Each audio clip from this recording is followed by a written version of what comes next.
kábíyèsí o yóò yà fún ọ kábíyèsí yóò o yẹ ọ bí adé ó gbé ọ ẹ kú ọjọ́ méjì mẹ́ta o làbẹ ẹ kúṣẹ́ ọjọ́ bóò ní mẹ́ta gbogbo nǹkan báyìí. àdúpẹ́ lọ́wọ́ Ọlọ́run Ìbàdàn ò bàjẹ́ kò sì ní bàjẹ́ àmín kò sí wàhálà.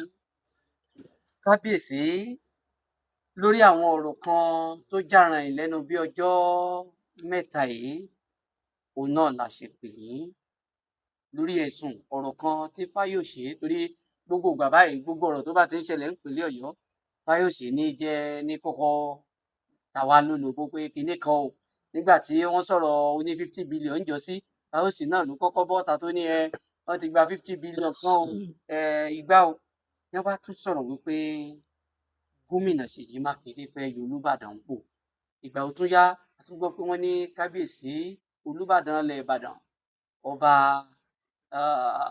Arusa one ìyẹn ọba Rashidi Adéwọ̀lú Ládọjà pé wọ́n pe spíkà aya gómìnà náà nípínlẹ̀ Ọ̀yọ́ náà Ajímọ̀bí ẹni àwọn náà pe spíkà ọ̀dọ̀ pé owó rèé o bá wa yọ gómìnà o ní kábíyèsí mọ̀ ń parí bá a bá sì ní a máa tó ọ̀rọ̀ oyè Ìbàdàn bá a bá ti mú Olúbàdàn ilẹ̀ Ìbàdàn ẹ̀yin lẹ kángun sí hàn ǹjẹ́ ẹ jọ mọ̀ ń pa ọ̀rọ̀ yìí ni bóun lọ̀rọ̀ yìí ṣe jẹ́ gan-an. ẹ̀mí ò mọ̀ ń pẹ́ o ìkíní mo dúpẹ́ lọ́wọ́ yín mo kí ẹ̀yin ará ilé ẹ kú déédéé wòye o olóòtú mo kí ẹ kú iṣẹ́ kí n tí máa kọ́ sọ ni pé awuyewuye a kì í bá awuyewuye kò ní Ìbàdàn awuyewuye ó nọ́mà ìlú tó bá ti gbòòrò tó lóko a máa rí awuyewuye oríṣiríṣi tó nílùú òní ní òní fẹ́ kó tú Ìbàdàn ò ní bàjẹ́ awuyewuye tí wọ́n wá yẹn ó ti wá ó ti lọ òye ti lọ nìyẹn àwọn àgbààgbà take care of it ṣùgbọ́n tá a bá sọ̀rọ̀ pé ó ti dìtàn ìtàn láti máa sọ ẹni tó gbá awuyewuye wá wọ́n la mọ Fáyọ̀ṣe ẹ mọ̀ pé Ìbàdàn is a base fún gbogbo ilẹ̀ Nàìjíríà ká tó sọ pé ilẹ̀ Yorùbá nígbà yá Akíntọ́lá Ìbàdàn náà ni Ṣàmàládà Ìbàdàn náà ni oríṣiríṣi báwọn àwa là ní gbà gbogbo nǹkan tí ojú bá rí kọ́ lẹ́nu sọ kí ìlú má bàa tú wọ́n ti wàá sọ kó di pé wọ́n máa wẹnu sí wa la lómi mi tí mo fi jáde tí mo sọ̀rọ̀ pé àtó lè wá tò fúnra wa ní nǹkan kan bá kù díẹ̀ kí àtó Ọlọ́run nìkan ló gbọ́n Ọlọ́run nìkan ló perfect tí wọ́n bá sọ̀rọ̀ tí wọ́n bá mú kábíyèsí mọ́ Ọlọ́run gbọ́n ju kábíyèsí lọ gbogbo nǹkan kan kọ́ lọ́rọ̀ lọ́mọ kábíyèsí lóòótọ́ tí wọ́n bá forúkọ kábíyèsí sí ọ̀rọ̀ tí ò ọ̀rọ̀ rírùn ọ̀rọ̀ tí ò da ọ̀rọ̀ tó lè túlù àbí tó lè fa wàhálà ó di túláàsì ká sọ̀rọ̀ sí ó wá àdẹ̀sọ bó ti rí gbà yẹn ni gbogbo àwọn tọ́rọ̀ dẹ̀ kan àwọn àgbààgbà ti wade into the matter ó dẹ̀ ti ń lọ bẹ́ẹ̀ pẹ́ lóòótọ́ ni lóòótọ́ ni ọ̀pọ̀lọpọ̀ nǹkan tí wọ́n sọ dáwà káwọn sọ ni pé tí èèyàn bá rìn bíbi odò kò ní rí wàhálà tí kábíyèsí ọba rìn létí odò òun ò ní tàrọ̀fọ̀ sí rárá àwọn ọ̀rẹ́ kan tàrọ̀fọ̀ sí Olúbàdàn wa rárá ìyẹn ló mú wa sọ̀rọ̀ it's not a good idea kí ló dé lẹ́fà òṣèlú náà ni la fi sọ pé kọ́ bá mọ́ ṣòṣèlú kọ́ bá ṣe òṣèlú kọ́ máa tẹrọ̀fọ̀ sílá kọ́ máa rí fín ẹ̀yán ní kábíyèsí tó bá tó ṣe òṣèlú wọ́n mọ̀ ní wáwí tẹnu ẹ̀ náà ẹ̀sọ́ tó bá ti jẹ mọ́jọba ó jẹ mọ́ ìlú wọ́n máa ń wí tẹnu ẹ̀ ṣé àwọn apọ́n wálé kó ní kó ló bá wọ́n wí tẹnu ẹ̀ ó ti kó ń kábíyèsí nù la fi sọ pé ọba gbọ́dọ̀ ṣòṣèlú so then ìjọba fúnra rẹ̀ a sì ń sọ pé àgbà máa ń fi èdè nú ni so ẹnìkan ní ọyọ ẹnìkan ọ̀rẹ́ ẹnìkan lóye kò yẹ kó wáyé rárá kò tiẹ̀ yẹ kó wọ́n irọ́ ní òótọ́ ni kò yẹ kó wáyé torí tí ọba rẹ tí òṣèlú wọn ò ní wí mọ́ wọn ò ní dárúkọ ẹ̀ sí wọn gbọ́dọ̀ dárúkọ ọba sí nǹkan tí ò dáa wọn ò gbọ́dọ̀ dárúkọ ẹ̀ sí gbogbo ọmọ ilẹ̀ ọba ló ní gbogbo èèyàn gbogbo ẹgbẹ́ tó bá ń lọ APC ni o ADC ni o Labour ni o everybody ọba ló ní gbogbo ẹ̀ wọn lọ́mọ Olúbàdàn so kò tí wọ́n gbọ́dọ̀ ọ̀gbẹ́ni kankan yẹn nìkan pọ̀ sí wọ́n gbọ́dọ̀ ṣe ojúṣe ẹ̀ pé gbogbo yín lọ́mọ mi o báwo ni nígbà kí n máa screen àwọn tó ń ṣe mágàjì ta ni mo fẹ́ mú mi lè nǹkan pọ̀ sí mo fẹ́ mú gbogbo àwọn tí mo rí kó dáre o mú ìtọ́ bá wọ̀ tó bá láṣẹ so àwọn ọ̀rọ̀ yẹn ó ti dìtàn báyìí ṣùgbọ́n tá a kàn ń sọ pé anybody tó bá ti ń dúkìá àgbà tó jẹ́ ọba àbí tó ti ń wà nípò ọba àbí tó ti ń dípò aráàlú tí wọ́n máa wò bí àwòkọ́ṣe kó má fòṣèlú bọ̀. tá a bá wo ohun tí òfin sọ ẹ̀yin gẹ́gẹ́ bí agbẹjọ́rò Yes. wọ́n ní ọba náà kúkú lẹ́tọ̀ọ́ tiẹ̀ láti díje dupò kan àbómi ṣófin Ìbàdàn ló là pé ọba kankan ò gbọdọ̀ ṣòṣèlú torí tá a bá wo ọ̀pọ̀lọpọ̀ àwọn olóyè nílẹ̀ Ìbàdàn lónìí ọ̀pọ̀lọpọ̀ àwọn olóṣèlú ló mọ̀ ti rọ́ sídìí oyè ṣé wọ́n wàá fòṣèlú lẹ̀ fúnpò ni àbó ní ibi tẹ́ ẹ bá dé pé tó bá ti dépò báyìí o ò lè ṣòṣèlú mọ́. Kò sí kò sí any neutral person bí ọba dìbò ẹnìkan ló dìbò fún bẹ́ẹ̀ tó bá sọ pé APC mo fẹ́ dìbò fún o ADC mo fẹ́ dìbò fún o Labour ni o NPN ni whatever PDP ni o òṣèlú ti wọ̀ ṣùgbọ́n kì í ṣàṣehàn olómọbi tó dìbò ẹ̀ sí. So tí àwọn èèyàn bá tó wọnú oyè ẹlòmíì ti ṣe ìlú ẹ̀kọ́ tó wọnú oyè Olúbàdàn ló máa mọ̀ pé tó bá ń ṣèṣe tó bá fẹ́ fún ẹ lóyè àbọ̀ fẹ́ fẹ́ mọ́gàjì ẹ̀ fẹ́ mọ́gàjì ṣùgbọ́n at the same time gbogbo yẹn ò tiẹ̀ material tó bẹ́ẹ̀ torí pé ara olóṣèlú náà ni láti máa rí ọgbọ́n mi kọ́ nílùú yóò máa rí ìlú wọ́n máa darí ìlú ṣùgbọ́n ẹni tó bá ti dépò ńlá tó ti dipò aláṣẹ local government kan àbí ní ìlú kan kò yẹ kó ṣòṣèlú.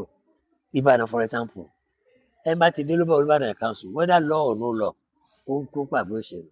ẹni bá ti dé Olúbàdàn council kó gbàgbé òṣèlú torí ìkíní kò ní lè ṣojúṣe bá di Olúbàdàn council ó ti di olórí aṣojú Olúbàdàn ọ̀rọ̀ tó bá sọ Olúbàdàn ló sọ ló bá pẹ́ fún ẹ Lágelú Olúbàdàn mẹ́kànlá nìbàdàn Olúbàdàn ló jókòó ní àga mọ́kànlá àwọn ọmọ rẹ̀ láàrẹ̀ ju ẹ̀ tá a bá sọ̀rọ̀ mẹ́ Olúbàdàn ló sọ tó bá ti wá di alága Lágelú Olúyọ̀lé o Ìdó kankan báyìí tó wá sí ṣòṣèlú wọ́n mọ̀ dáàbò Olúbàdàn tó yẹ pé Olúbàdàn wà tó afárá rẹ̀ wá sọ pé èmi lòun ṣòṣèlú ẹ rí i pé ò dáa wọ́n ẹ bá ti ṣòṣèlú wọ́n mọ ta rẹ̀ fẹ́ sílá wọ́n bùyà rẹ̀ wọ́n bù bàbá rẹ̀ wọ́n bùyà ọba nù wọ́n bọ̀ ọba ńlá rẹ̀ wọ́n wọlé ẹ̀ kí ló wá dé dúró òṣèlú wọ́n bá máa bú ọba wọ́n máa bọ́ bá ṣe yẹ kó má dání àrífín olóyè tó wá dé káńsù tí ó bá rank kó má ṣòṣèlú.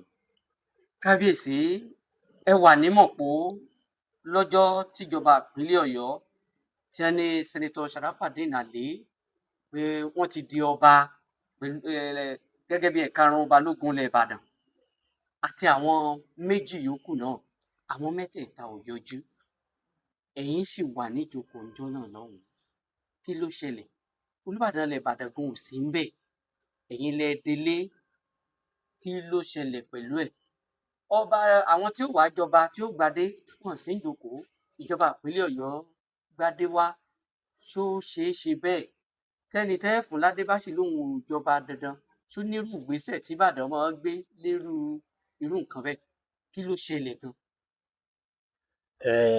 Olúbàdàn ilẹ̀ pé ọ̀wà tó rán mi wá Olúbàdàn mọ̀ pé tọba làṣẹ ìjọba làṣẹ lóde òní not ọba nísìn the governor of the state the chief executive of the state olórí aláṣẹ wa kò lè pẹ́ anybody kó sọ pé wọ́n wà kọ́ máa fa àrífín yẹn pé mi ò lòdì síjọba o Àjíbọ́lá lọ represent mi àwọn èèyàn mọ̀ rò pé àwọn wọn jà bí nǹkan kan tí wọ́n rí bẹ́ẹ̀ wọn ò jà ẹ̀ rí i pé mo sọ bẹ́ẹ̀ mo ní bàbá àtọmọ ni mo sì jáàánú kábíyèsí yọrọ ẹ̀ mẹ́wọ̀n àwọn tí ò wá àwọn ni wọ́n tún ṣe wà but ọ̀rọ̀ pé ọjọba àwa la béèrè fún nígbà yí Ajímọ̀bí olóyè ní white chiefs ní wá tẹ́lẹ̀ àwọn àti tó ń jọba ọjà Ajímọ̀bí Ṣèyí Mákindé lè ṣe dáadáa fún wa ó dẹ̀ wá sọ́dọ̀ òfin pé ẹ bá ti wọlé Ìbàdàn council ó ti dọba ìjọ tó gbadé is nomenclature ni ceremony ni òfin ti sọ pé bá ti di Olúbàdàn council ó ti dọba automatically you are chairman of traditional council your local government represent Olúbàdàn tó ọba ni ọ́ ọba ṣe ń jẹ́ imperial majesty Olúbàdàn bẹ́ẹ̀ làwọn jẹ́ your royal majesty then not only that bí o ṣe wà ní local government wọ́n máa gbowó as a chairman lórúkọ Olúbàdàn wọ́n máa gba gbogbo ẹ̀tọ́ tó yẹ kó gba pẹ́ lọ́gbà apart from that Ọ̀yọ́ council of Ọba ṣe automatically member wọn ò sí bẹ́ẹ̀ tẹ́lẹ̀ àwọn tó wà ní Ọ̀yọ́ council of Ọba tẹ́lẹ̀ Ìbàdàn àjù bíi mẹ́fà lọ lẹ́yìn Olúbàdàn ọ̀tún àti òsì nìkan ni balógun láì mẹ́rin ni wá, balógun ọ̀tún òsì àtàṣípa. We are all members of Ọ̀yọ́ Council of Obas. Then àwọn ancient baálẹ̀ kọ̀ọ̀kan ní irú ìdósìn àwọn mẹ́ta ni wọ́n rotate wọn ni ìdó ni ọlọ́mí ni àǹsọ̀ǹsọ̀ wọ́n rotate wọn láàrin the same thing lákínyẹlé wọ́n rotate wọn ni àpò náà ancient baálẹ̀ lórí àlẹ́ kó gun wọn síbẹ̀. Nísìnyí tí wọ́n ṣe ń sìn gbogbo wọn ò sí mbẹ̀ mọ́ ó ń lé àwọn Olúbàdàn Council represent torí wọ́n ti lọ́gàá wọn ò lè wà ńbẹ̀ káwọn ọmọ àti ẹtí wọn wà ńbẹ̀. So ó rí i pé ogun ẹ ti wá ti Olúbàdàn Council ipò ẹ ti unanimous ó ti unique ó ti tóbi sí ó dẹni àpọ́nlé tó gbọ́dọ̀ fàbùkù fúnra rẹ̀ ìlànà fi pé whether law or no law gazette or no gazette you cannot serve God and mama o ò lè ṣe òòṣà o ò ṣe nǹkan tó tún máa ṣe ọlọ́run mama àwọn ọlọ́run rẹ̀ you can't do it. So lóòótọ́ constitution lè sọ pé o lè ṣe tó wọ̀ kò sọ pé o lè ṣe méjèèjì pọ̀ you have right of choice to belong wọ́n fẹ́ ṣe mùsùlùmí wọ́n ṣe christian wọ́n bá fẹ́ ṣe olóyè wọ́n dẹ̀ fẹ́ dìbò you have right of choice nìkan ló fọ́ ọmú bẹ̀ kò sóhun tó sọ pé má ṣe wọ́n náà rí pé ǹjẹ́ mo lè ṣe ìpọ̀n òjò tiẹ̀ ṣe is it practicable it's not practicable many times ni olóyè Sarafadeen ọba Sarafadeen ọ̀pọ̀lọpọ̀ ní olùjókòó ọ̀hún deliberate ni nígbà bàbá Lárújà náà wà ń bẹ̀ ọ̀pọ̀lọpọ̀ ní olùjókòó àwọn ló ń sojú ẹ̀ fún ọba ànáwó ẹ̀ kò kàn sọ̀rọ̀ mi sì tó lóṣèlú nìyẹn làbẹ̀ tí wọ́n bá gbọ́dọ̀ lójúṣe ẹ̀ sílùú náà bá kẹjọ́ ìlú wa sọ́dọ̀ ẹ̀ ń bọ̀ bá ń ṣe ojúṣàájú báwo ló ṣe fẹ́ dá better can remain silent ká dẹ̀ keep off. ọba Sarafadeen Ali àbí sẹ́nitọ́ Sarafadeen Ali àwọn làwọn ò fàdé báyìí àwọn èyí ṣọba torí pé àwọn fìwẹ́ díje dupò. ó sọ yẹn sílẹ̀ kọ́kọ́ ìpò wọn ṣọba àpò wọn fẹ́ láti òfin tó wà nílẹ̀ ni pé tó o bá ti gbadé o ò lè dé Olúbàdàn ó sọ pé mi ò fẹ́ Olúbàdàn mi ò fẹ́ ọkọ refine let him write to the government. If you want to deny him let him write to the government kò lè sọ níwájú ìjọba ní Ọ̀yọ́ state àwọn mọ̀ lọ́ba.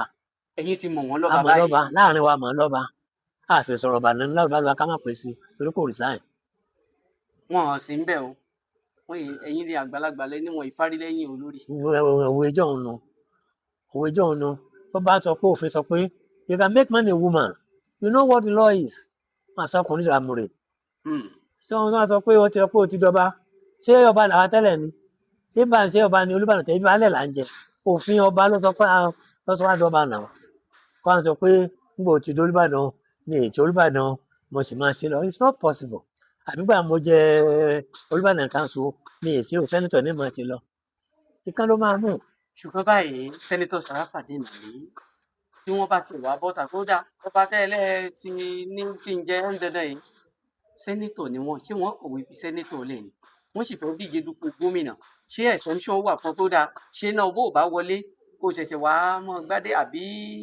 even ní sẹ́nitọ̀ oníwò tó pé òun náà mọ̀ pé ọba àjẹwọ̀ lọ́ba sẹ́nitọ̀ gọ́fúnà tẹ́fà terms of a year wà ń bẹ̀ apálápẹ̀rẹ̀ gọ́fúnà ọdún 8 years lẹ́yìn ọdún 8 kò lè padà mọ́ bẹ́ẹ̀ dáhùn ọdún 8 tó bá kàn kọ́ ṣé yóò bọ̀ gọ́fúnà lẹ pé I want to resign àti gọ́fúnà I want to go and be Olúbàdàn Ọlọ́run ló máa ti ń ṣe náà Ọlọ́run máa pa nìkan náà wá tó bá di láti 8 years tó bá kàn àbí òun àpò bẹ́ẹ̀ ni láàrin ọdún 3 ń sìn àti jẹ ọba bíi 3 ń bàdàn Lẹ́kan Balógun jẹ Ọlákùlẹ̀yìn jẹ Látìnì Ládọjà jẹ láàrin ọdún 3 síra wọn.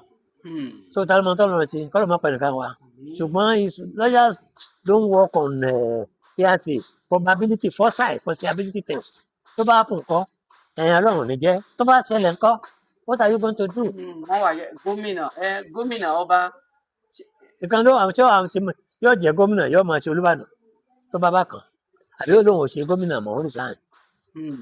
That's okay I mean you understand òun ni ọba ìlú ló yẹ kó pàṣẹ fáwọn ọmọ ẹ̀ lẹ́yìn ọmọ mi ẹ má bàyé jẹ́ o mi ò ní ẹ má ṣe tó wù yín o mi ò ní má ṣe tó wù yín o ṣùgbọ́n ẹ rò dáadáa ẹ tó ròyìn pa ọ̀ bá àṣẹ fẹ́ ṣe kínní tí ó ṣe tẹ́lá ìṣiṣẹ́ ìlú tó ń jẹ́ pé ìmọ̀ra yín nìkan lẹ́ mọ̀. ní báyìí tẹ́ ẹ ti wá ní sẹ́nitọ̀ Sarafadeen Ali ti dọba láàrin ara yín báyìí ṣé kẹ́kọ̀ọ́wé fi pòólẹ̀ ni àbí ẹ sì fún wọn ní. ọ̀sẹ̀ tó yọ òun ló ní tó fẹ́ mú ó tó bá Olúbàdàn ló yẹ kó ló láti ẹ lọ́wọ́ mi tó bá tó mi sìn Olúbàdàn láti ẹ lọ́wọ́ àìkànnú pè là Olúbàdàn lọ́wọ́ Olúbàdàn ò ní kó kó òun bẹ́ẹ̀ tó mi sìn Olúbàdàn lè pèsè àkíyèsí pé àbúrò ò lè ṣe ojú báwo ni fẹ́ ṣe ojúṣe ẹ how can you be in two places at a time oníjọ́ ẹ̀ sì kan náà wà gbadé ó ní òun ṣiṣẹ́ ìlú lọ́wọ́ iṣẹ́ ẹ̀fẹ́ lé tíra wọ̀pọ̀ lọ́wọ́ bí ó ṣe máa hápùn náà nìyẹn ìgbà míì kẹ̀lé kò ní wáyé bá a jókòó ń bẹ̀ yẹn Olúbàdàn council meeting kò ní bá a jókòó bẹ́ẹ̀ yóò sáré wá yóò sáré lọ náà it's not easy for him. It's not easy for him. Gbogbo yóò ṣe gbé Olúbàdàn lámọ̀ràn pé ẹ bá ọba ilé yìí sọ̀rọ̀. Well, náà tiẹ̀ bọ́ Olúbàdàn sọ fúnra rẹ̀ pé òun ò ṣòṣèlú mọ́ ṣùgbọ́n kọ́mọ́nì bèbè odò. Kí lẹ rí sọ̀rọ̀ kan tó ń jà rìn nínú ẹgbẹ́ APC báyìí pé fúnra kábíyèsí gangan lọ Àbújá lọ bá Tinubu sọ̀rọ̀ ńjọ́sí wọ́n ní wọ́n lọ gba tíkẹ́ẹ̀tì o APC o Sàràfà ni àwọn fẹ́ gbà á fún wọn látàwọn ipò kan náà pé kábíyèsí gangan ló ní ṣé lè ò ní jẹ́ bí ìwúrí pé Ìbàdàn ẹ kàn mọ́ dictate ni pé kábíyèsí ta lè fẹ́ fún lélẹ́yìí eléyìí náà yẹ kó kún yóò fàyọnu kábíyèsí àwọn ọmọ APC gan wọn mọ ọkùn ẹgbẹ́ mi náà mọ ọkùn àwọn ọmọ tí kábíyèsí ní APC tí wọ́n du gómìnà wọ́n fẹ́ẹ̀ lé ní 20. àwọn olóyè gan. níbù láàrin àwọn olóyè gan bẹ́ẹ̀ nínú ẹgbẹ́ mi náà ni àwọn ọmọ kábíyèsí gbogbo wọn ló mọ kábíyèsí náà kábíyèsí máa lọ síbi kan tó lọ fa nìkan sókè ńbẹ̀ wọ́n dúró ọmọkùn you understand tí wọ́n bá ń kùn tí wọ́n ń ta ìrọ̀fọ̀ sí kábíyèsí la we have to protect his integrity and reign pé kábíyèsí ẹ ṣe pẹ̀lẹ́pẹ̀lẹ́ which we have always tell him gbogbo èèyàn náà advice kábíyèsí náà ń kọ̀rọ̀ náà òní wá sọ fún mi pé mo advice kábíyèsí náà tọ́ba làṣẹ lóòótọ́ ṣùgbọ́n èèyàn lọ́mọ ẹlẹ́bàá tó ń jà léèbà á máa bẹ kábíyèsí ẹ ṣe pẹ̀lẹ́pẹ̀lẹ́ á lẹ̀ fún wọn ò lọ́wọ́ sí o so ẹ̀tọ́ bá rìn tó jọ ọmọ pé lọ́wọ́ sí ṣé àní sọ̀rọ̀ náà ni not everybody ló ní courage láti sọ̀rọ̀ náà ṣùgbọ́n tí èèyàn bá mọ̀ pé òun fẹ́ràn lóhun tó sì ṣe agbéni nothing for anybody agbéni talk to people àlàtọ̀ mi bá ṣe rí sí tí ó bá rí ẹ sọ I will save my mind. lọ́wọ́lọ́wọ́ báyìí wọ́n láwọn àgbààgbà kan ti pe gbogbo yín síjókòó láti parí dókòwò ọ̀tẹ̀ tó fẹ́ bẹ́lẹ̀ ń bàdàn ǹjẹ́ ẹ mọ̀ sí. lóòótọ́ ni kó má bàa bàjẹ́ Ìbàdàn is a free it's a big hall with many windows kò sí tó lè ṣẹlẹ̀ ń ta fúnra là ń parí ọ̀rọ̀ wa fúnra wa gbogbo tẹ́ ti bọ́ sẹ́yìn ńgbà rákù lẹ́yìn yóò jọba ọ̀jọba bó dẹ̀ pàṣípò tẹ́ gbárùkù mọ́ àkókò wa ń gbà. láti ṣiṣẹ́ wa many things tó ti fà pé between àdàdé náà àwa yìí náà ní actor ńbẹ náà tí ó padà ṣe àbí òṣẹ kó má bàjẹ́ ni àwọn náà bàbá ti ṣiṣẹ́ lórí ẹ̀ already ní ìsìn ó ti ń jẹ lọ sódò rọrọ mi ohun tí ó bá fà tí ó máa fa wuyewuye ńbàdàn àní fẹ́ àfẹ́ integrity wa as chief warlord of Yorùbá land. gbogbo yín ti bá kábíyèsí sọ̀rọ̀ àtàwọn tọ́rọ̀ kan. bẹ́ẹ̀ni àti gómìnà gan gómìnà is not nobody is impeaching anybody nobody is removing anybody gómìnà ò ní intention pé òun fẹ́ yọ kábíyèsí náà sì mọ̀ pé òun ò tẹ̀lé yọ gómìnà náà gbogbo ara mọ̀ pé it's not possible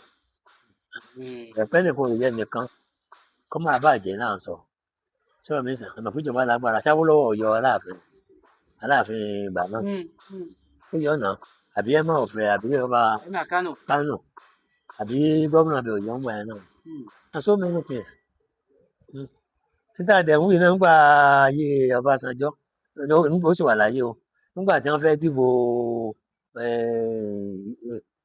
kí ni ìlú rẹ̀ ti ń jẹ́ ọba ń gbà yẹn ó jà fún he was president wọ́n kọ́ dìlé ẹ̀ nígbà yà wọ́n fi ó lẹ̀ pọ́nmọ́ òun lóhun he left the place because the problem tó máa ń ní pé kò lè wà ní presidency kó wá ṣe jẹ olówó òun kó jẹ olówó everlasting kó kú síbẹ̀ ṣùgbọ́n he cannot do it because already the president of the nation of this country so bó ti jẹ́ nìyẹn gbogbo àwọn nǹkan wà àkàwé la máa sọ fúnra wa. kí ni bí àmọ̀ràn yín fún Sẹ́nẹ́tọ̀ Sàràfà Adéhàní níbi tí nǹkan dé gẹ́gẹ́ bí àgbà ẹ ti wà ń bẹ̀ ọjọ́ ilẹ̀ ta sí àgbà ní bàbá wò lọ́jọ́ orí bàbá wò nípò bá wò ní gbogbo rẹ̀.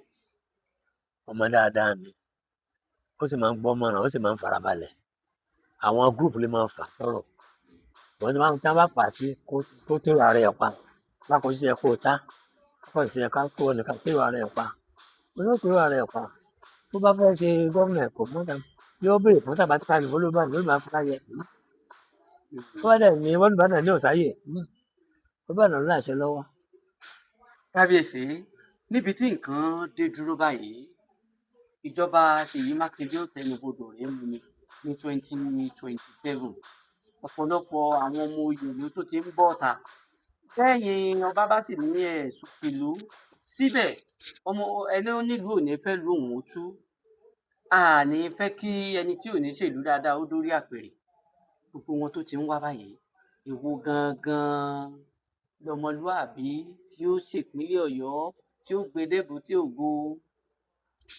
Ọlọ́run ní ọba wa yàn ohun tí a bá ṣe tó bá máa ṣe ni pé ká dààmú ẹ̀kúrẹ́dì púpọ̀ sùn tí ó ṣe dáadáa fún ìlú tí ìlú ó rẹ́rìn tí ìlú ó túbà tí ó tùṣẹ́ ìnáni pẹ́pẹ́ nìkan ní ìlú Ọlọ́run ló yàn gbogbo ẹrú pọ̀ báyìí àti ẹgbẹ́ wo la mọ̀ táwọn ṣe náà kò sẹ́ni tó mọ̀ pé àwa ò lè ṣẹgbẹ́ ẹgbẹ́ wo lèlú náà tó ń lọ táwọn ń lọ Ṣèyí within the PDP he has about over 18 candidates kódà gbogbo ọ̀pọ̀lọpọ̀ alága àwọn fẹ́ àwọn náà fẹ́ ṣe gómìnà wọ́n dábàá gé náà truth or real ṣé wàá mẹ́sì gbogbo problem báyìí then ADC náà wà ńbẹ̀ àwọn tó ń dùn náà pọ̀ ńbẹ̀ APC náà ẹ̀ náà gbọ́ gbọ́ ẹ̀ I wrote a lot of people so tí wọ́n pẹ́ náà máa ti primary gan ìjà wọn fi parí ẹ̀ àfi kí wọ́n settle amicably wọn kọ́ ni wọ́n pè owó tó lẹ́yìn wọ́n ṣe primary so Ọlọ́run ní ọba tòlú yìí o ẹni tó ṣe Ọlọ́run ló mọ̀ kó tàjẹ́ tó dáa kó ló ń bá mọ ẹni tó yan tó dáa fún wa. lórí Tinubu ńkọ́. Tinubu ló gun ibà. ọmọ ẹni ò sí bẹ̀rẹ̀ káfíńtà kẹlẹ́ ọmọ ẹ ló ní ìdí. He has started well and I pray that it's going to end well. ṣé Tinubu ṣe dáadáa torí àwọn èèyàn ní ọmọ ènìyàn ní ṣèdí bẹ̀rẹ̀ sí ní jẹ́ kí gbogbo nǹkan ó. So far ńgbà tó dé omi pọ̀jọ kà lọ but he's trying his best. He's trying his best. In all level news don't try his best. ẹ̀gàn ni ẹ̀ yòókù tí wọ́n bá sọ politics ni. ṣé báwọn kan ti ṣáájú ẹ̀. ẹ̀yin ó ṣàtìlẹ́yìn fún Tinubu. lágbára Ọlọ́run wáyé náà tí Yorùbá ní Yorùbá lèmi náà.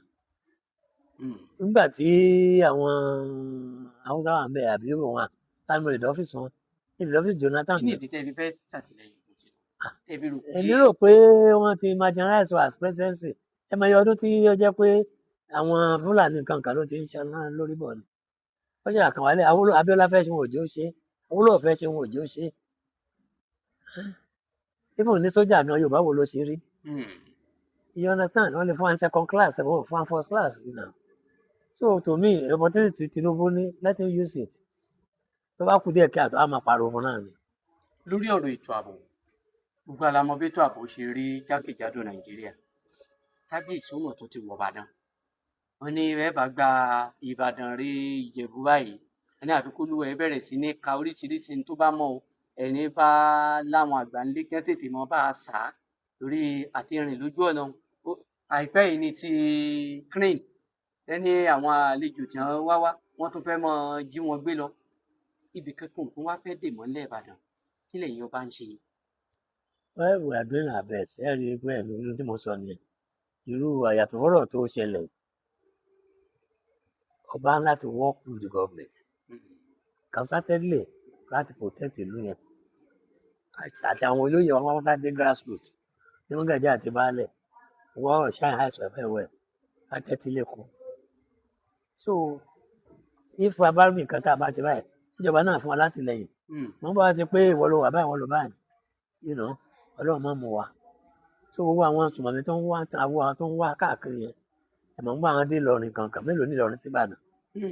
so gbogbo yẹn a gbọ́dọ̀ múra dáadáa wọ́n dẹ̀ máa bá àwọn ọmọ wa sọ̀rọ̀ àti Mọ́gàjí o àti baálẹ̀ o àti olóyè o gbogbo ìdánilẹ́kọ̀ọ́ tó Ìbàdàn ṣe fún wa nìyẹn pé ṣáàyàn ẹwẹ́wẹ́ lò Ìbàdàn ò ní bàjẹ́ Ọ̀yọ́ sì tún ní bàjẹ́ Nàìjíríà ò ní bàjẹ́ o. láìpẹ́ yìí ara àwọn elétò ààbò kan tí wọ́n ní kábíyèsí ti kó jọ múlẹ̀ Ìbàdàn tí ìjọba ìpínlẹ̀ Ọ̀yọ́ ló ní wọn àbí Ìbàdàn ni ó mọ̀ sanwó wọn àbọ̀fẹ́ ni wọ́n.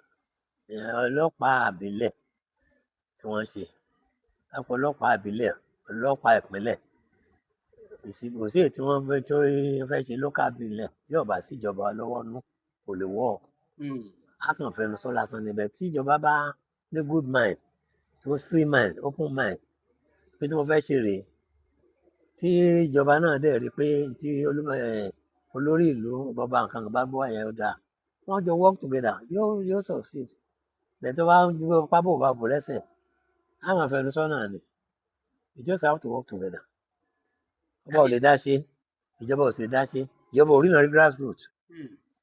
Ọba sì àwọn náà ó dẹ̀ mọ̀ kó bá lókè àwọn láṣẹ lọ́wọ́, àwọn ò fún aláṣẹ pé ẹgbẹ́ ààrẹ àbí òye sí àti ọlọ́pàá rí ni ebófin náà ibi àwọn tu ìjọba ló tu náà wọ́n dismantle wọn ní akọ́dà àjọ ń wà bàbá lọ́kọ́dà àní wọléwọlé àní gbogbo ẹ̀ àní àwọn gbogbo ìtàn kọ́ńsì àmọ̀tẹ́kùn kankan pẹ̀lú ìjọba fọwọ́ sí ló ti work náà.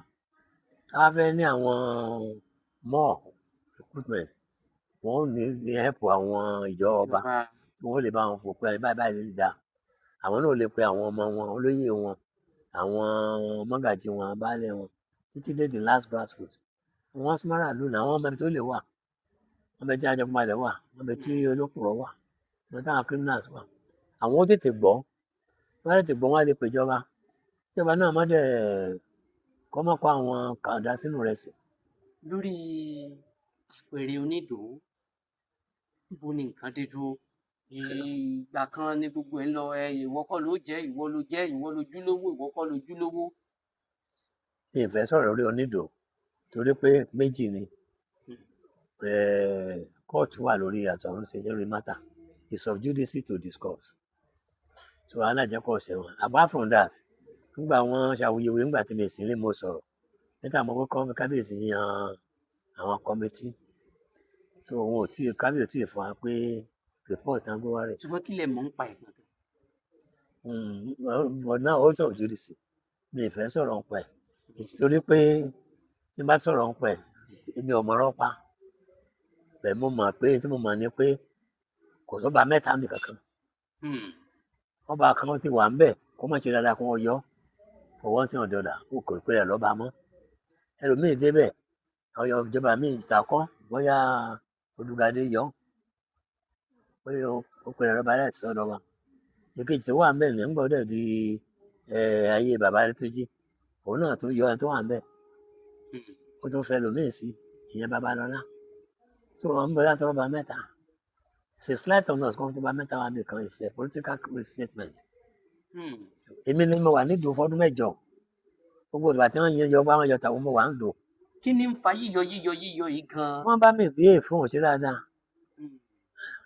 wọ́n bá mi ṣe òṣè dáadáa you understand ọba irú ètò ń gbà yé Odùgadé his own case was different kó ó ń parí ìdí ara ẹ̀ bí ọba kó tó dájọ́ pé òun lọ́ba kò tí ì sáyé ọba ń gbà yẹn baálé là ń jẹ olùwàtọ́dẹ̀ wa mẹ́sàn pé ta ló fi ọjọ́ wa kò dẹ̀ gbọ́ ó tún láwọn ẹ̀sẹ̀ míì ti káàsì lọ́rùn ó dẹ̀ gba iṣẹ́ lọ́rùn ẹ̀ ìgbà wọn fi ẹlòmíì sí wọn fi tájù sí wọn tájù àbùrà wọn dẹ̀ fi sí àbùrà náà nígbà tí àbùrà dẹ̀ débẹ̀ oríṣiríṣi ló fọwọ́ yọ mo wà ń bẹ̀ ń gbà yẹn gbogbo àwọn Ìgbòsùn land gbogbo ilẹ̀ ló kílè pé gbogbo ilẹ̀ bàbá àwọn ló nílẹ̀ ó kílè pé local government ló gan bàbá àwọn ló ní tó yẹ pé gbogbo yẹn wá fi kékeré lé is this Ìbàdàn man is he working for the interest of Ìbàdàn ló mú àwọn àgbààgbà ń gbà yẹn àti Olúbàdàn àgbà ní àfi yọ bẹ́ẹ̀ bàbá wa Olúbàdàn sí ọmọ ń pẹ àbí ò rí o àbí ò sí ń lu o I don't know but these are the things tí mo ti sọ̀rọ̀ ń pa ẹ̀ before that's why I don't want to repeat myself. kábíyèsí ilẹ̀ Ìdó yìí gan wọ́n ní Ìbàdàn àti àwọn àgùrà pé àwọn ní ọjọ́ máa ń pín fúnra wọn kí ni ìtàn sọ lórí ilẹ̀ Ìdó. ìsí àwọn baba ńlá wa wọn ṣe mistake nígbà ogun Ìbàdàn ti kó wọn lé àwọn Ẹ̀gbá lọ the remains of the Ẹ̀gbá people ẹ mọ orin Ìbàdàn dúró lè mí ń bọ̀ Ṣòkòtò Ẹ̀gbá ń sá lọ Ẹ̀gbá ń sá lọ gbogbo àti wọn wá kó wọn lẹ́gbẹ́ tí wọn lé gbogbo àwọn Ẹ̀gbá nǹkan kan ló ń gbà yẹn àwọn àgùrà gbogbo tí wọn lé wọn ló ń gbà yẹn lọ́wọ́ pé ńgbà yẹn bàbá wa wọ́n bá fẹ́ nìkan síbi àjẹ́lẹ̀ nígbà yẹn ni bẹ́ẹ̀ tí Ìbàdàn ńgbà yẹn àwọn jagunjagun tábà ti wín ní ogun wọn ó jó yéé àti wín ní wọn mutí kí wọn bóbìnrin sùn wọn fìyàwó jọ they don't think about it victory ni wọn wà so àwọn tó kù ńgbà yẹn wọn wá tọrọ àwọn di rọlọ wọn bẹ̀rẹ̀ sí talẹ̀ àwọn náà wọn control bẹ̀.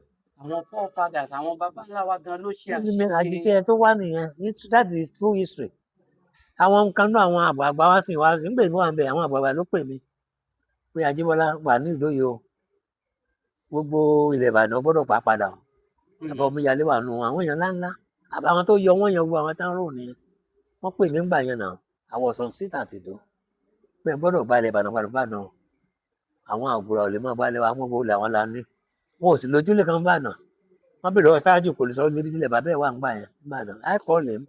I call him to the council meeting. I call him to my office, even my chambers at Agbadagboro. He came to me. So gbogbo yẹn mo sọ pé I didn't want to talk. Ọba ti sọ̀rọ̀ let the man come out with his decision. But èmi rò pé nítawọn bàbá wa ṣe èmi ò rọ́bà mẹ́ta ń bẹ̀rẹ̀ kan lórí àkísà mọ́kún mẹ́kọ̀ọ́.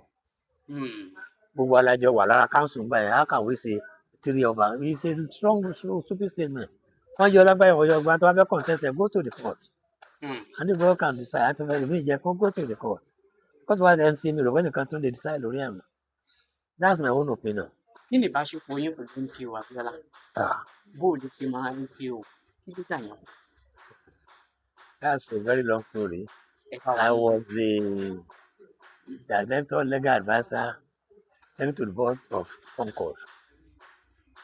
Mo ṣiṣẹ́ lábẹ́ Abiola, ọ̀rẹ́ mi ni.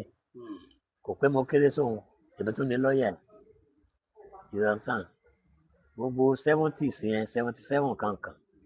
I was working with Abiola ITT. Gbogbo northern project yẹn gbogbo telephone tó lé ní exchanges. Èmi ni mo manage gbogbo northern zone. Kẹ́kẹ́ mọ́ Hausa bíi kíní ni. Èmi ni contract manager. Gbogbo ètò wa di pé fóònù ni kíní kan lé ní àwọn ẹ̀mí wa charge. Bó dẹ̀ tó yá èmi náà mo fi kọ́ legal adviser ẹ̀. Concord tó dálẹ̀. I'm not only that I'm a director, I'm a shareholder. I'm a secretary to the board, I'm a legal adviser, I'm a director. So we are very, very close. I'm his adviser. Ó bá ṣiṣẹ́, ó dẹ̀ respect fún mi, ó dẹ̀ ṣe dáadáa. Kódà, I was his ọmọ wa ń bàdàn, but I bring him more closer to Ìbàdàn. Ọ̀pọ̀lọpọ̀ àwọn tí ò lè súnmọ́ lábàdàn wọ́n á bá fún mi. Ìnáwó ní ọba wọn kan, Abiola ní ọba wọn kan, sọ fún ọba náà fún ọ. Kò sí tí wọ́n bá fẹ́ ń bàdàn, Ọlọ́run ó ṣe. Abiola máa jẹ gbèsè ilẹ̀ ìdí kó tó gbowó oṣù. Ẹ lè máa bọ̀ ń parí oṣù. Sọ̀rọ̀ mi sìn. Owó tí ò tí gbà yóò ti ná tán. Wọ́n lè ní gbogbo àwọn àti òlọ́kọ àbá àwọn tí ó bímọ tí ò ní bàbá àbí gbogbo hospital. Ìwọ̀n rántí gbogbo fóònù àbí rántí gbogbo àwọn judiciary gbogbo wọn máa ń fún ní fóònù fún ọ ní nǹkan ọdún. Mùsùlùmí Abiola's Quranic School ní Ìbàdàn Ọ̀yọ́ ẹ̀ Abiola dálẹ̀ àmọ́yẹ ọmọ tó graduate lórí Abiola Quranic School. Èmi náà dẹ̀ ni mo protect ẹ̀. Ọlọ́run rẹ̀ jẹ́ àbàjẹ́ trust. So I know him very well. I was instrumental, brought him to Ìbàdàn. Wọ́n yan. Bẹ́ẹ̀ ni wọ́n bá fún mi lágbàlẹ̀ ọjà máa gbà. He is not a arrogant person. Ó ní wọ́n fún mi lágbàlẹ̀ ọjà ń bàdàn máa gbà. So ká fi ṣe ọ̀tún aláṣà àbí ọ̀tún àrẹ aláṣà. He doesn't mind. No, àwọn arísípàlà ń gbà alála o. Kò lè ṣọ̀tún àrẹ aláṣà o. Torí kò fẹ́ tó bàdàn ṣe fẹ́ ṣe wo kò pa drainage gbà yẹn. Ìgbọ́n Bọ́lá Ìgè ní gómìnà gbà yẹn tó ní ọ̀sáyé ẹ̀ ayé òṣèlú náà ni. So àwọn sọ pé rárá ẹni tí òjò òṣèlú bàdàn ṣe ó ṣe wá sí ọ̀tún rẹ̀. Wọ́n dẹ̀ ní Olúbàdàn ní alówó èyí tó bá dára fún. Wọ́n dẹ̀ fún Báṣọ náà fún Ìbàdàn náà. Wọ́n dẹ̀ túbọ̀ súnmọ́ wa. He was the first to recognize all Magajis in Ìbàdàn. Èmi ni wọ́n gbọ́n fi ṣe olórí ńgbà yẹn. Tó bá fún àwọn olóyè ní tiwọn tán ó tún rán pé bá gbà fáwọn Magaji má dẹ̀ ṣiṣẹ́ fún. So he's a nice man. It's unfortunate you could not have him as a president. He deserves to have presidency. Ọlọ́run máa gbọ́ nǹkan. Ọlọ́run bá àtẹ̀sáfẹ́ rẹ̀. Ṣé pé kára Abiola dépò ìlú ìbá yàtọ̀? Of course, tí a bá ti lówó tẹ́lẹ̀ tó bá dépò, owó ò ní ranjú mọ́. Ó ládépò ó máa yàn. Kò sí ìlú tí ò máa yàn sí. Kò dẹ̀ ní láti òwe. Tó bá ní president America báyìí kíní kan 1, 2, 3 kíní kan. Á dẹ̀ pẹ́lẹ́sẹ̀kẹsẹ̀. Prime Minister London 444 kíní kan. Á dẹ̀ pẹ́lẹ́sẹ̀kẹsẹ̀. Irú àwọn èèyàn tá a fẹ́ nìyẹn. Kò ní láti kànlẹ̀kùn tó wọlé anywhere. Ó dẹ̀ lówó ní gbogbo ẹ̀. Owó ètò amortization pé bàbá ìwó ló ná. So àwọn olówó gidi ni ẹ̀ tí ò dẹ̀ fi ṣàwọn. Bákan náà mo fẹ́ béèrè pé tá a la gbé ni irú èèyàn wo la gbé ni kí ni ipa tá gbé ni gan-an kó nílẹ̀ Ìbàdàn? Agbéni Adégbọlá Agbeni fúnra rẹ̀ baba ńlá mi nù. Agbeni is a warrior. Agbeni is an Ifa priest. Onífá ni, jagunjagun ni. Yeah, you know, and is a defender of peace. Ó máa ń jà fún ìlú. Kò jóye o. Ó lóun ò lóyè, kò lóyè jẹ. Èyí máa ń jà fún yàn. Ìbàdàn yẹn jẹ́ lógún kan. We came all the way from Ọ̀fà. Ọ̀fà láti wá, ọlọ́fà máa jẹ wá lọ́la ní ibi tí ó kọ́. Ẹ̀ka lórí ìtàkà tó lórí Ọ̀fà. Ọmọ Yorùbá bẹ́ẹ̀ kan bọ̀ kọ́ ọmọ rẹ̀ tàgbà rọ́ ọmọ tàbí tí ọmọ ìbúre láàrin. Ẹ̀kọ́ gbọ́dọ̀ jùkàn. Tó bá jùkàn ni wọ́n fàjà bọ́ mi.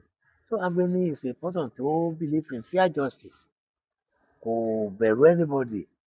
Kò yẹ kó lọ́rẹ̀ẹ́ kó rẹ̀ jọ. Nígbà yí ogun tó gan tó le gan. Tí àwọn ogun ẹ̀ sá sẹ́yìn tó ń lọ jagun. Wọ́n ń sá sẹ́yìn. Agbeni máa lọ sọ fún baálẹ̀ ẹ̀ balógun gbà yẹn. Ó ní lọ ogun òun sì bọ̀.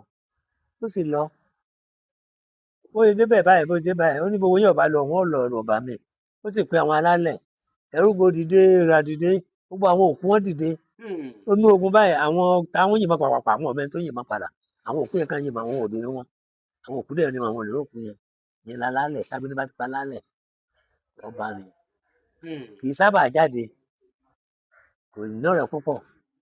Lẹ́yìn àwọn Ìbíkúnlé, àwọn Olúyọ̀lé gbogbo ọ̀rẹ́ ẹ̀ nìyẹn. Àwọn Fọ̀kọ̀rá lálá wa. Ìbíkúnlé ọ̀rẹ́ ní Agbeni ni. Ilé Ìgbàgbé l'Agbeni ní sí. Ibi tí gbà ti gba igbá tó gba àgbẹ̀ tó ráyè tẹ̀ nítorí Ifẹ̀. Ayé táyé ti ń yẹ wọ́n. Àárín Tábíọ́lá wà àti Agbeni wà ní. So Agbeni is a good man. He doesn't fear anybody. He's a warrior. He's a warrior. Tó bá dẹ̀ fẹ́ mọ tó ń ṣẹlẹ̀ báyìí kò nídìí rí. Òun náà dífá o. Tó bá sùn báyìí tó bá yájú pé ibi tá à ń lọ yìí o tó wà mẹ́ẹ̀ tó wà mẹ́ẹ̀ ni o. Tẹ́ ẹ bá ń lọ bẹ́ẹ̀ sì bá nìyẹn. So it's like Jesus. Ẹ lọ kà á bá kàwé ìtàn Agbeni dáadáa. Wọ́n dẹ̀ fún lóyè ó lóun ò fóyè. Nígbà tí gbogbo ará Ìbàdàn tó wá ń dìtẹ̀ mọ́ Lákanlẹ̀ tí wọ́n ní wọ́n yọ Lákanlẹ̀ lóyè àwọn máa jẹun kú pẹ̀lú Olúyọ̀lé wọ́n gbà bọ̀dẹ̀ fún Lákanlẹ̀ tó jórí ọmọ ogun. Lákanlẹ̀ Agbeni Lákanlẹ̀ fẹ̀yìntì. Lákanlẹ̀ oníṣòwò ni. Òun náà lóògùn bẹ̀ kò lóògùn tàkó náà tó lóògùn Agbeni. So ń wò dẹ̀ tí wọ́n ní wọ́n fẹ́ yọ lè yọ o. Kò tó yẹ mí wọn kọ́. Ó sì lọ pé kàtẹ́ bá mẹ́yọ ọ̀rẹ́ òun ò ní sùn Ìbàdàn. Ó káàkiri ó wọṣọ ó gbò gàárì ẹ̀ gbẹ́sìn wá káàkiri wọn. Bá ní gbogbo wọn ẹ̀yin ọ̀tẹ̀ Ìbàdàn. Èmi ò ní sílẹ̀ yín mo lọ fún yín o. Mo lọ fún yín o. Gbogbo àwọn olóyìnbó yẹn wọ́n lọ fún yín o. Lọ́fẹ̀ẹ́ ó tẹ̀ wá padà délé. Wọ́n wá fi ìbọn ọ̀bẹ kó fún arúfin wà láàrin. Ó lóun ò ní sùn Ìbàdàn. Yẹn ló wọlẹ̀ kí ṣe pé wọlẹ̀ báyẹn. Ọjọ́ mẹ́ta wọn fi sin Agbeni tí ò gbà pé wọ́n sìn ní. Tí wọ́n bá ti ń sìnkú ìtàn báyìí òjò máa dìde. Ọjọ́ gbogbo wọn á túká. Wọ́n á ní kí láà ṣe f'Agbeni. Ṣé báyìí ọjọ́ mímọ̀ lóun ò ní sùn Ìbàdàn. Wọ́n á ní tẹ́ ṣe f'Agbeni ni pé ẹ lọ bí pálí rẹ̀. Ifá ní kó tù ní. Wọ́n lè bá lórí àǹká lójú orè. Ìgbà tí lójú orè lélẹ̀ tí màá pọ́ Agbeni ní ọmọ Ìbàdàn ni mí. Táyà Agbeni ọba gba kó dáàbò kó fi yèdè oníjọ́ náà lọ́hùn. I will not be in Ìbàdàn today. I will go back to Ọ̀fà where I come, which is ilẹ̀ Haúsá ń gbà yẹn. So Agbeni is a great warrior. He's a defender of peace. He's an Ifa priest. And so he doesn't care damn. Wọ́n dẹ̀ fún wọn akíkanjú àwọn jagunjagun láìpẹ́. Ẹ kọ ìwé kan láìpẹ́ yìí Ìbàdàn Hegemony àti Giant Rise. Bẹ́ẹ̀ni. Kí ló bí kíkọ ìwé yìí? Ní ayé ìjọ́un àwọn Ìbàdàn tí a ní àwọn akọni Ìbàdàn ní Hegemony àwọn akọni ń gbà yẹn òjò àwọn sójà àwọn jagunjagun. Ṣùgbọ́n lóde òní àkótókun tá à ń jà mọ́ ogun owó ogun ẹ̀sìn ogun oríṣiríṣi ohun tó pé gbajúmọ̀ ìdìbò àti ní àwọn akọni kúrò káàkiri la fi wá ṣe Hegemony àwọn akọni Ìbàdàn àtàwọn ológun tó ti lọ àtàwọn tó dìde ní ìsìn irú ẹni tó ṣe gómìnà kọjá ogun lọ́jà ó ti dolórí wọn ti mọ̀ kò ìgbà tó ẹ̀ṣẹ̀ lọ sógun lọ́jà ẹni tó ṣe olóyè lásán bẹ́ẹ̀ bá wo owó yẹn rògbò tí àwọn lọ́wọ́ àmì Ládọjà wà ń bẹ̀, Ṣèyí Mákindé wà ń bẹ̀, àfihàn Ajímọ̀bí wà ń bẹ̀, àwọn primate wà ń bẹ̀, Ajínigbé wà ń bẹ̀, gbogbo wọn Alẹ́sìnlọ́yẹ́ àti gbogbo wọn báyẹn. So àwọn èèyàn ńláńlá tẹ́ ẹ̀rọ, as much as we could gather that time, it took 10 years to write that book. We are looking for information. Àwọn míì maybe they think it's a joke, so maybe àwọn míì bá wà ń bẹ̀. And when we send our correspondence káàkiri kan lọ orí ìdáhùn ní ìdáhùn, so tó fà á nìyẹn. Then we are talking about Giant Stride. That is my personal biography. Kò sí tí àfẹ́ máa pa nítorí kò sí tí mo pa mọ́ náà. Kékeré mi ọkùnrin mi ìgbà tí wọ́n bí mi ní wọ́n sọ pé ìyá mi fẹ́ ṣẹ́yún mi, kò sí tí mo pa mọ́ bẹ́ẹ̀. Náà ti dín fájọ́ náà lọ́hùn pé ọba lọ́la ni orí ìṣẹ̀mọ̀ pé ń tẹ̀ ìjọba. Àwọn ìyá mi má ṣẹ́yún mi o, aládé wúrà ni adé làwọn lórí ẹ̀ yìí o. So bàbá ìyá mi is a warrior, ìjagun náà ni ó wà ní Congo. Ọmọ wọn wá lóyún láti school, wọ́n yọ̀bẹ ní náà lórí mi, wọ́n tọ̀ṣọ̀. So náà fi síbẹ̀. So owó tí wọ́n dẹ̀ sọ come to pass today. So even never wo fíìmù Agbeni gan tá a launch. So Agbeni ìgbésẹ̀ tó yín Agbeni máa bí máa ń bọ̀ tí ó padà sí gbogbo tí Agbeni ò lè parí o. Finish job ìdí iṣẹ́ táwọn àṣẹ lọ́wọ́ ni. Agbeni ò jẹ́ lójó, kò bẹ̀rù, kò sí ìparọ́, òótọ́ ni máa ń sọ. Tó bá jáde wọ́n máa ń pè wá bo ni. Agbeni sábà jáde tó bá ń lọ láti Agẹ́gẹ́ lọ sí Màpó, aṣọ rẹ̀ wọ́n máa wọ́ rẹ̀ báyìí bí eégún ni. Wọ́n máa wò pé Agbeni jáde. So Ọlọ́run kó ṣàánú wa. Kí ni àmọ̀ràn yín fún àtàwọn olóyè o, àtẹ̀yìn Olúbàdàn Council àti kábíyèsí o, àti gómìnà àti gbogbo ọmọ Ìbàdàn? Ẹ jẹ́ ká gbọ́ra wa yé, ká wà ní ṣọ̀kan, ká mú kẹ́ni mẹ́ni kúrò, ká wí Ìbàdàn lárugẹ, ká sì máa lísìn sí mọ̀ràn. Ká má sọ pé mo ti dọba mi fẹ́ bọ́, torí Ìbàdàn gbọ́dọ̀ bàjẹ́. The throne of Olúbàdàn is very unique and powerful seat. Gbọ́dọ̀ bàjẹ́, ẹ̀rọ gbọ́dọ̀ ta sí. Ẹnikẹ́ni tó bá jókòó lórí ẹ̀ tó lọ́n tó lórí báyìí, we must protect him. Àtẹ̀gbọ́dọ̀ máa sọ sí òun náà tí wà á ṣe pẹ̀lẹ́pẹ̀lẹ́ o. Ṣe pẹ̀lẹ́pẹ̀lẹ́ o. Kábíyèsí Ọba Tajudeen Abímbọ́lá Àjíbọ́lá Balógun ilẹ̀ Ìbàdàn, àná tí ń bá wa sọ̀rọ̀ látàárọ̀, àmọ̀ rí yín bá o. Ẹ ṣé. Ẹ pẹ́ fún wa o. Ẹ ṣé. Ìbàdàn ò ní dàrú o. Àmín. Ẹ ṣé. Ẹ̀yin náà dàgbà. Àmín. Ẹ ṣoríire. Àmín. Ẹ lálùyọ.